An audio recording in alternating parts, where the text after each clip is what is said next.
start. You can see anyone. Okay, hi, Fee. My name is Sugita. Sugi in short. I am from WWF Malaysia. I lead the Education for Sustainable Development program there. Okay, so how did the collaboration between WWF and Projek Anak Malaysia come about? Well, I suppose Projek Anak Malaysia reached out to our conservation director, Dr. Henry Chan, and it came to my desk, was sent to me. The moment I saw that this project involved rural schools, and these schools are really off the beaten path, and I thought that why not, why can't we support a project like this? And understandably, part of our goal at WWF is also to develop the human component in the protected areas, and this was the perfect opportunity to do that. So, are there any similar projects involving schools in rural areas? So I wouldn't say specifically. We do have one that we just completed in Ulu Muda Forest Complex in Kedah. We are just starting at the starting period to do a teacher capacity building program, and hopefully that will translate into execution of environmental education at the schools in surrounding that protected area. But what we do want to do is have more projects like what we did with Projek Anak Malaysia. It's a streamlined project, it has a track record, and from what I see here today in Teringai, it is actually a very fun-based, highly interactive program that students are so engaged and involved in it. So definitely, we would love to support more ventures like this. So, personally, as a volunteer, I went to both of the workshops prepared by WWF and also the consultation on the environmental module. So, how did you guys come about with the idea? I think it all started off with you guys, with the team behind a Charisma Movement team, as well as the team executing the Projek Anak Malaysia. You did not come empty-handed. You came with a plan, and all we did was go through that plan and tell you guys how we can support you. It is our good deed that we were able to actually support a project which we were actually very highly impressed. A group of young people, mostly university students, coming all the way from your hometowns, to a place that is unknown to you, uncharted territories. And I think if you can do that, we as one of the biggest conservation NGOs in the country, we could do a whole lot more to support such initiatives. So when we were going through and doing these rounds of consultations and discussions, we were asked to provide some inputs, especially on the environmental module. And that's how my colleague Alfred came up with this idea: why don't we try the environmental component by doing the water filtration program? And interestingly enough, while we were reading through it, I still recall how we coined this term environmental heritage.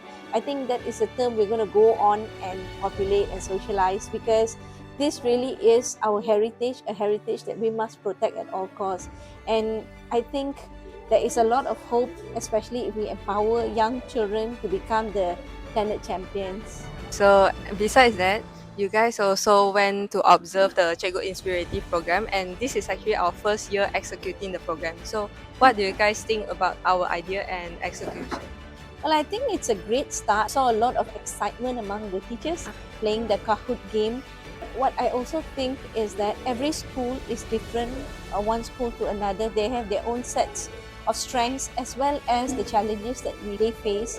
So today, that exercise also helped all of us who were in that room understand what were the constraints that the teachers were facing, and what was the help that they needed out there in order to make technology adoption in classrooms more doable and more feasible. I think it's always a good initiative to bring the entire school community into a project, because then the project will be more sustainable in the long run. So, looking forward, what are we going to expect from the WWF Malaysia working with Projek Anak Malaysia? When we first met Charisma Movement, we also explained that one of the key reasons why we are so supportive of Projek Anak Malaysia is because it also aligns with two of our strategic pillars. One being youth engagement. So the youth here involves volunteers as well as the team behind Projek Anak Malaysia, which is why we actually had the capacity building workshops where you were taught about safeguards and so on, right? We also saw that it was an opportunity to reach out to teachers who are the multipliers out there. Whatever concept, the people who can bring it and end it in the hands of the students are the teachers. They meet them on a daily basis, and for students in schools like this, their school is the biggest excitement in their life. So empowering the teachers is a big part of that.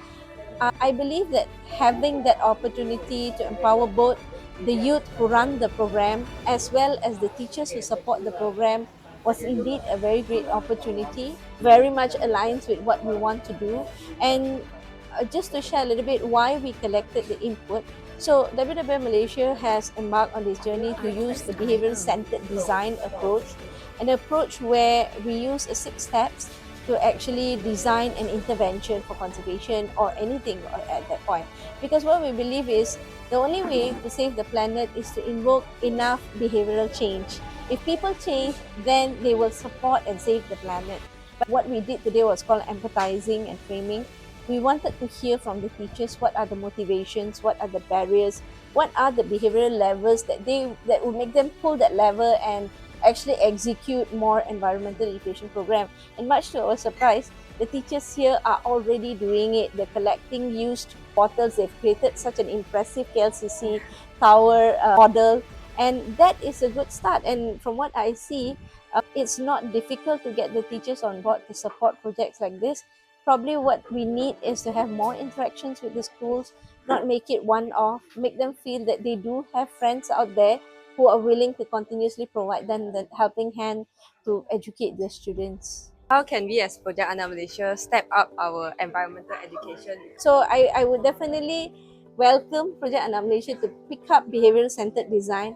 I think if you learn the step of BCD, you will be able to come down here and really listen, empathetically listen to what the school needs. So today from what we heard from the principal and other teachers, take heed of that and see what the school needs. And work along with the school, bring your goals and the school's goals together and align it and pair it, and then see how you can work together.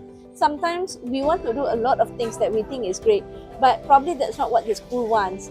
And sometimes we think that the school should be doing something. So it's a process of going back and forth, having continuous discussions, not doing it as a one-off thing.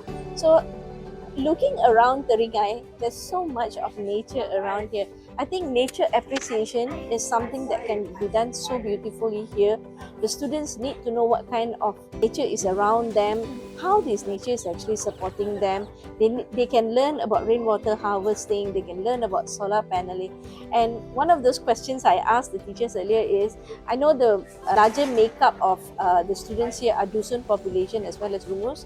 So I did ask, is the indigenous knowledge actually being taught or discussed or shared? Because this is a kind of knowledge that is only specific to this particular community. So that is something that we can tap on, because you'll be surprised if we talk to them and their elders, you probably learn more things about protecting the environment from the indigenous communities that they are part of. So bringing that community into the picture as part of environmental education will be essential as well. Do you have any message to the youths that are interested in Projek Anak Malaysia? Well, I think Projek Anak Malaysia is going to give you once in a lifetime experience, an experience that you are never going to get if you go on a paid vacation, right? And I think joining a program such as Projek Anak Malaysia will open your eyes to a lot of things that you've never been able to see in the past. It will give you a shift of paradigm even, and help you go out there and find your purpose and, take your life forward in a more purposeful way. So I think if I was given the chance, I would even send my own children to join Projek Anak Malaysia. Okay.